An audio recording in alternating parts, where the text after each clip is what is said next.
Hey guys, Foxdrop here with the first video in a new series called Why Not? In this series I'm just going to be discussing and talking about the more unpopular junglers, perhaps the unconventional junglers, those that are a bit off the meta, those which really aren't picked as frequently as some others. I'm just going to be discussing them and exploring them and just be giving you my personal opinion, giving you an overview of those champions and what they are like if you were to take them into solo queue and how successful you'd be and stuff like that. Now the first champion I'm going to be talking about for this new series, as I'm sure you have gathered by the title and the clips running in the background, is Jungle Jax. Now I know Jax doesn't exactly leap out at you whenever you think of unconventional junglers, but the fact does remain that he is quite an unpopular pick. He's not picked too frequently, especially at higher reload, and I just wanted to talk a little bit about that. And the reason why we are starting with Jungle Jax for this new series is because I've been playing him a lot recently, mostly because I got the Pax Jax skin. Now, I really like Pax Jax because he's got Pac-Man on his cloak and the fact that you are literally beating your enemies up with a stick.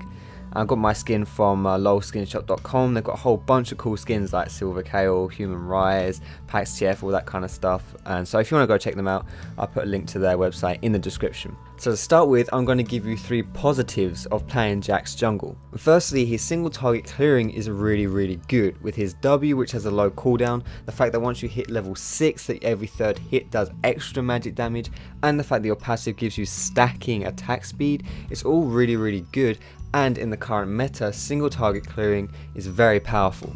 Secondly, Jax is a very decent solo carry jungler as he scales very well with items, allowing you to potentially have huge direct impact on the game. If he gets fed, then Jax can be a huge problem for the enemy team and he does not rely on his own team in order to win the game. And lastly, Jax is a very slippery and effective counter jungler. Now I've already mentioned the fact that Jax has very good single target clearing, which means that he can steal away the big creep from the enemy camp, or he can take away a buff, but also the fact that Jax's leap strike can be targeted on wards is very good. It means that he can be very safe and evasive when counter jungling, especially with the new trinket ward, which means that right from the get-go from level 1 you have a free escape if things get hairy when you are counter jungling. So now that I've given you 3 positives, I'm going to shove 3 cons down your throat.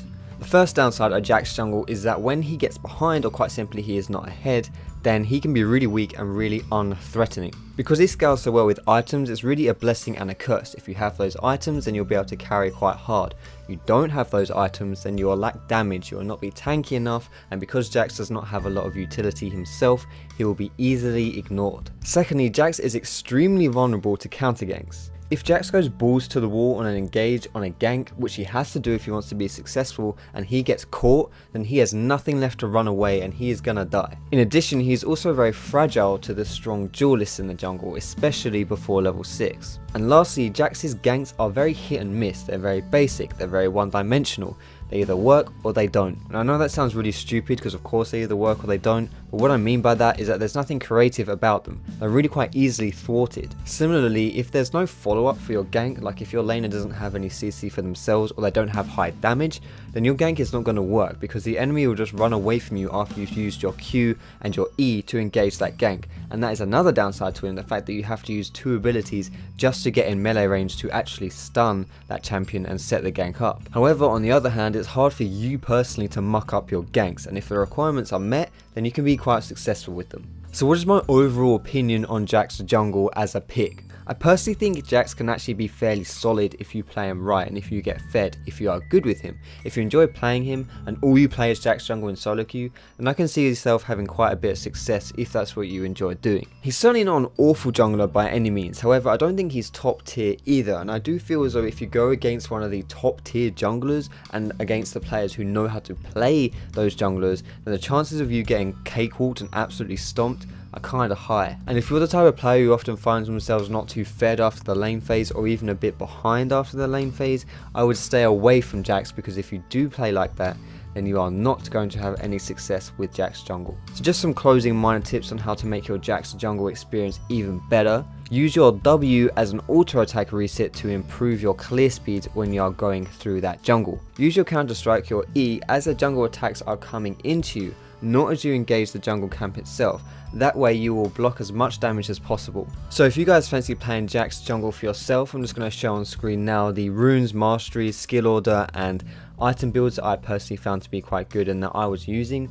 And while that's going on, I'm going to talk to you about how you can influence the next champion that I feature in this series. So if you've got a champion that you enjoy playing, that you're good with, but feel like it doesn't get enough love from the community, then tweet me at FoxdropLol, follow me on Twitter, and use the hashtag WhyNot alongside the champion that you want me to feature next. Please make sure to use the hashtag because it makes my life a lot easier when I'm organizing those tweets and reading them. And you never know, I may be using your champion, the one that you suggested, in the next episode. But thanks a lot for watching, guys. I hope you enjoyed it. Feel free to leave me any comments, and I will see you in my next video.